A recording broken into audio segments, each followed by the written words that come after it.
Why so? Now I have done a good day's work. You peers, continue this united league.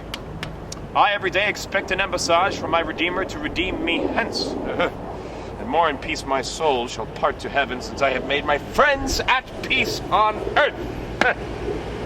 Hastings and Rivers, take each other's hand. Dissemble not your hatred, swear your love.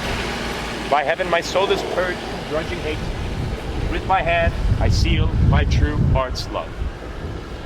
So thrive I, as I truly swear the like. Take heed you dally not before your king, lest he that is the supreme king of kings confound your hidden falsehood and award either of you to be the other's end. So prosper I, as I swear perfect love. And I, as I love Hastings, with my heart. Madam, yourself is not exempt from this.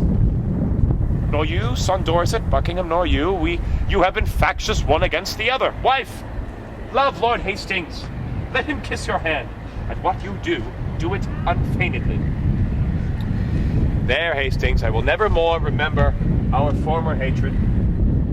So thrive I and mine. Dorset, embrace him. Hastings, love Lord Marquis. This interchange of love I here possess,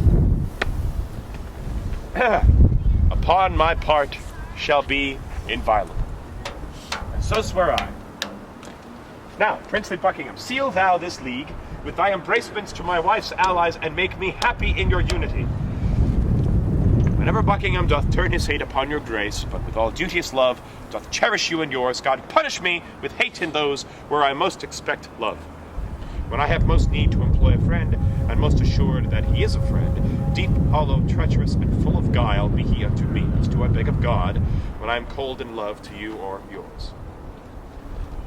A pleasing cordial, princely Buckingham, is this thy vow unto my sickly heart? There wanteth now our brother Gloucester here to make the blessed period of this peace. And in good time here comes Richard Radcliffe and the Duke. Good morrow to my sovereign king and queen, and princely peers, a happy time of day. Happy indeed, as we have spent the day, Gloucester, we have done deeds of charity, made peace of enmity, fan love of hate, between these swelling, wrong-incensed peers. A blessed labour, my sovereign lord. Among this princely heap, if any here by false intelligence or wrong surmise hold me a foe, if I unwillingly or in my rage have aught committed that is hardly borne, be any in this presence I desire to reconcile me to his friendly peace. 'Tis death to me to be at enmity. I hate it, and desire all good men's love. First, madam, I entreat 2 pieces of you, which I will purchase with my duteous service. Of you, my noble cousin Buckingham, if ever grudge were lodged between us two, of you, or you, Lord Dorset, and Lord Rivers, that all without desert have frowned on me. Dukes, earls, lords, gentlemen, indeed of all, I do not know that Englishman alive with whom my soul is any jot at odds, more than the infant that is born tonight. I thank God for my humility. A holy day shall this be kept hereafter. I would to God all strifes were well compounded. My sovereign lord, I do beseech your highness to take our brother Clarence to your grace.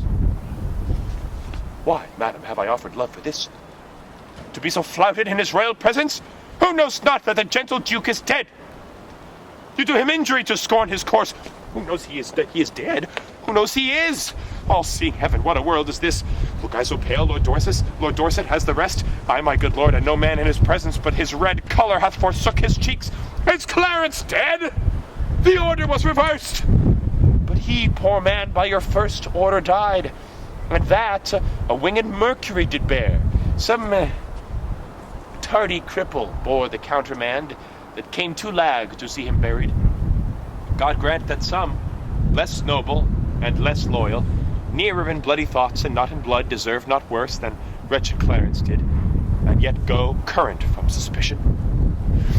A boon, my sovereign, for my service done. I prithee peace. My soul is full of sorrow. I will not rise until your highness hear me. Then say at once what is it thou requests. The forfeit, sovereign, of my servant's life, who slew today a riotous gentleman lately attendant on the Duke of Norfolk.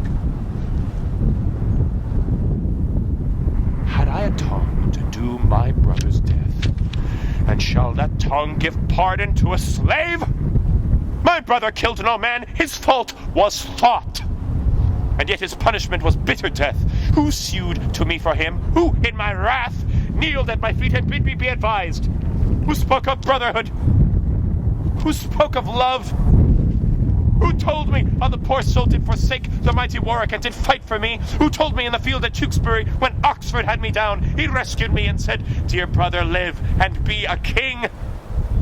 Who told me when we both lay in the field, frozen almost to death, how he did lap me, even in his garments, and did give himself all thin and naked to the numb cold night? All this from my remembrance, brutish wrath, sinfully plucked, and not a man of you had so much grace to put it in my mind. But when your carters or your waiting vassals have done a drunken slaughter and defaced the precious image of our Redeemer, you stretch on your knees for pardon, pardon. And I, unjustly too, must grant it you. But for my brother, not a man would speak. Nor I ungracious speak unto myself.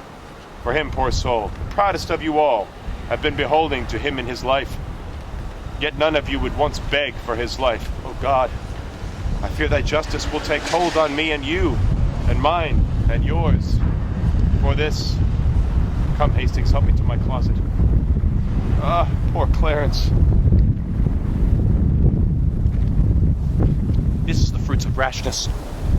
Marked you not how that guilty kindred of the Queen looked pale when they did hear of Clarence's death? Oh, they did urge it still unto the king. God will revenge it. Come, lords, will you go to comfort Edward with our company? We wait upon your grace.